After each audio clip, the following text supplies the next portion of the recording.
रहमदिल लड़की। एक दफा का जिक्र है कि एक छोटे से गांव में जो एक सरसब्ज जंगल के अंदर वाक़ था, वहां फातिमा नाम की एक लड़की रहती थी। वो पूरे गांव में अपने मेहरबान दिल और नर्म मिजाज की वजह से मशहूर थी। इसके दिन सादा खुशियों से भरे हुए थे। अपने पड़ोसियों की मदद करना, जानवरों की देखभाल करना और जंगल की तलाश। फातिमा की मेहरबानी की कोई हद नहीं थी। जब इसकी पड़ोस वाली औरत बीमार पड़ी तो वो अपने घर का सूप लेकर आई और अपने पलंग के पास बैठकर उसकी रूह को बढ़ाने के लिए कहानियां पढ़ रही थी। जब बूढ़े माली अपने बाग के साथ जिदोजहद कर रहे थे तो इस चने घास निकालने और फूल लगाने में घंटों गुजारे। इसकी उंगलियां मिट्टी से भरी हुई थी। गांव वालों ने फातिमा की शफकत की तारीफ की।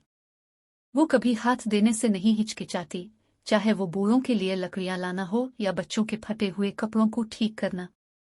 इसकी हंसी जंगल में गूंज रही थी जब वो गुलहरियों के साथ खेल रही थी और परिंदों के साथ गाती थी। सर्दियों की एक सर्द सुबह फातिमा ने मुंजमद नदी के करीब एक जख्मी परिंदा देखा। इसका बाजू टूट गया था और उसकी आंखों ने मदद की इल्तिजा की। बगैर किसी हिचकिचाहट के फातिमा ने इस नाजुक मखलूक को अपने हाथों में जकड़ लिया और टहनियों से एक छोटा सा टुकड़ा बनाया। इसने इसे रोटी के टुकड़े खिलाए और परिंदे के बाजू के।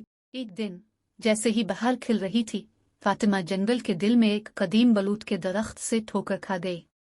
इसकी झुरझुरीदार शाखें आसमान की तरफ बढ़ी थीं और उसकी छाल सदियों के तूफानों से दागदार थी। फातिमा ने इस दरख्त के बारे में कुछ खास महसूस किया, एक राज इफ्शा होने का इंतजार कर रहा है। वो इसकी पनाह देने वाली शाखों के नीचे बैठी, उसकी उंगलियां छाल में खुरदरी शक्लों का पता लगा रही थी।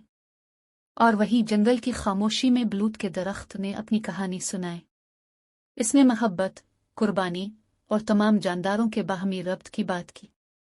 इस दिन से वो इस कदीम बलूत की सरपरस्त बन गई। वो इसकी जड़ों का ख्याल रखती थी, इसके पत्तों पर गीत गाती थी और उसकी हिकमत को सुनती थी। और बदले में दरख्त ने इसे एक तोहफा दिया, ना सिर्फ जख्मी परिंदों को बल्कि जख्मी दिलों को ठीक करने की सलाहियत रखती थी।